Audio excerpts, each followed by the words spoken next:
اگر کوئی مجھ سے کسی مسئلے کے بارے میں استخارہ کروانا چاہتے ہو، کسی کام کا حساب لگوانا چاہتے ہو، کسی کام کے لیے وظیفے کا پوچھنا چاہتے ہو، یا قرآن پاک آن لائن پڑھنا چاہتے ہو، محفل میلاد النبی کے لیے بلوانا چاہتے ہو، تو واٹس ایپ کا نمبر ویڈیو پر چل رہا ہے، آپ لوگ مجھ سے رابطہ کر سکتے ہیں۔ اگر میرے بھائی یا بزرگ مجھ سے رابطہ کرنا چاہتے ہو تو واٹس ایپ پر وائس میسیج کر کے اپنا مسئلہ بتا سکتے ہیں۔ اگر بہنیں یا مائیں مجھ سے رابطہ کرنا چاہتی ہوں تو واٹس ایپ پر وائس کال کر کے مجھ سے بات کر سکتی ہیں، اپنا مسئلہ بتا سکتی ہیں۔ آپ نے وظیفہ کرنے سے پہلے کمنٹس میں اپنا نام، جہاں آپ رہتے ہو جگہ کا نام اور اللہ پاک کا کرم ضرور لکھنا، تاکہ میں بھی آپ لوگوں کے لیے دعا کر سکوں، اور پھر وظیفے کی بھی آپ لوگوں کو اجازت مل جائے گی۔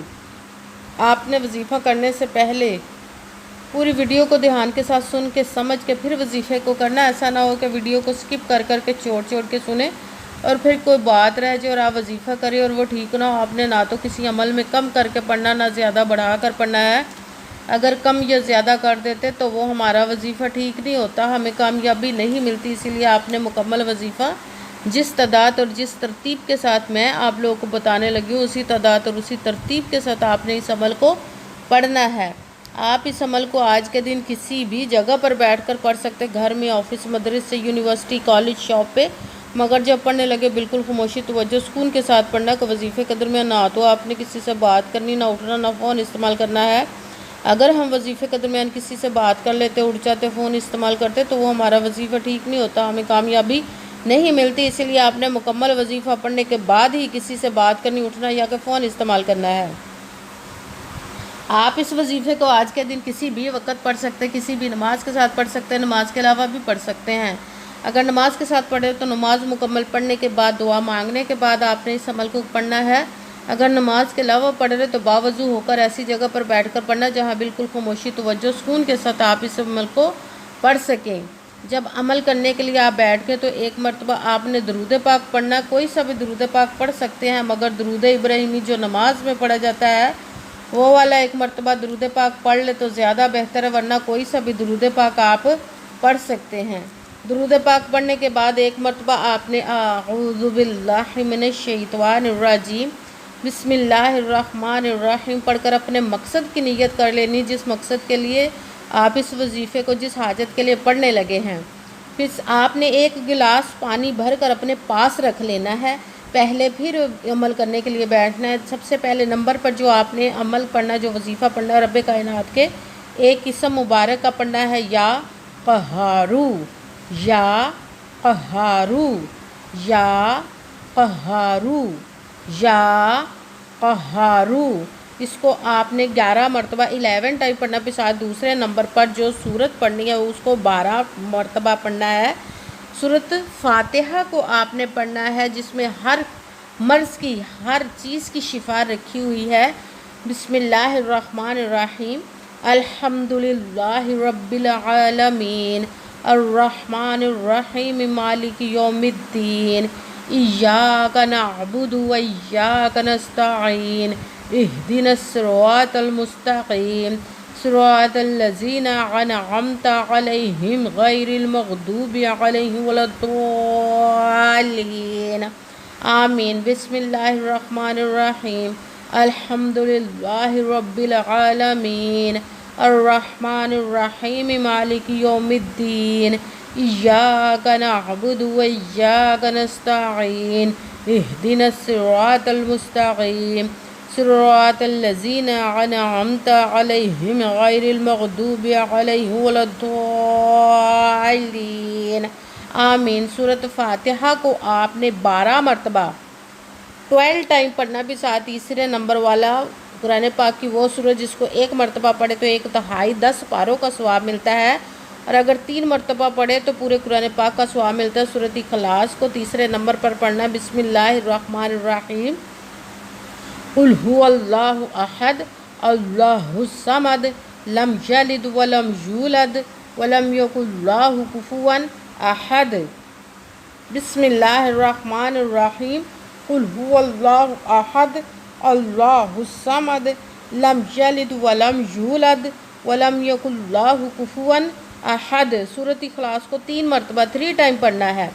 سب سے پہلے ایک مرتبہ درود پاک پڑھا، پھر ایک مرتبہ اعوذ باللہ من الشیطان الرجیم، بسم اللہ الرحمن الرحیم پڑھ کر اپنے مقصد کی نیت کرنی۔ پھر پہلے نمبر پر جو وظیفہ پڑھنا ہے وہ ہے یا قہارو، اس کو آپ نے 11 مرتبہ 11 ٹائم پڑھنا ہے۔ پھر ساتھ دوسرے نمبر والا وظیفہ سورۃ فاتحہ کا، بسم اللہ الرحمن الرحیم الحمدللہ رب العالمین الرحمن الرحیم مالک یوم الدین ایاک نعبد و ایاک نستعین اہدنا الصراط المستقیم صراط الذین انعمت علیہم غیر المغضوب علیہم ولا الضالین آمین۔ سورۃ فاتحہ کو آپ نے 12 مرتبہ 12 ٹائم پڑھنا۔ پھر ساتھ تیسرے نمبر والا وظیفہ سورۃ اخلاص کا، بسم اللہ الرحمن الرحیم قل هو اللہ احد اللہ الصمد لم یلد ولم یولد ولم یکن لہ کفوا احد۔ سورۃ اخلاص کو 3 مرتبہ 3 ٹائم پڑھنا۔ پھر وہی درود پاک پڑھنا جو درود پاک آپ نے وظیفہ شروع کرنے سے پہلے پڑھا تھا۔ جب درود پاک پڑھ لیا اب آپ کا وظیفہ مکمل ہو گیا، اب آپ نے دونوں ہاتھوں کو رب کائنات کی بارگاہ اقدس میں بلند کر لینا۔ سب سے پہلے اپنے گناہوں کی بخشش کی دعا مانگنی، پھر جس مقصد جس حاجت کے لیے آپ نے اس وظیفے کو کیا اس کی خوب دعا کیجیے گا، اور دعاؤں میں مجھے بھی یاد رکھیے گا، میرے لیے بھی دعا کیجیے گا۔ جزاک اللہ خیرہ۔ جس مقصد جس حاجت کے لیے آپ نے اس وظیفے کو کیا، رب کائنات اپنے حکم سے، اپنے پیارے محبوب کے صدقہ سے، اپنے کلام پاک اور اسم مبارک کے صدقے اور اس پیارے پیارے ماہ مبارک ربیع النور کے صدقے آپ کی تمام نیک و جائز حاجات کو قبول و منظور عطا فرمائے، آمین ثم آمین۔ پھر اس جو آپ نے اپنے پاس پانی کا گلاس رکھا تھا اس پر پھونک مار دینی ہے، اور پھر اس پانی کو خود بھی پی لینا ہے۔ اگر تو آپ نے اپنی دکان یا کوئی کاروبار کے لیے کیا تھا تو اپنی دکان میں بھی چھڑک لینا، خود بھی پی لینا ہے، چاروں کونوں میں چھڑکنا ہے۔ اگر اپنے گھر کے لیے کیا تو مکان کے چاروں کونوں میں چھڑکنا ہے اور پی بھی لینا دعا مانگ کے۔ انشاءاللہ رب کائنات آپ کی ہر حاجت مراد کو پورا کرے گا، آمین ثم آمین۔ السلام علیکم ورحمۃ اللہ وبرکاتہ۔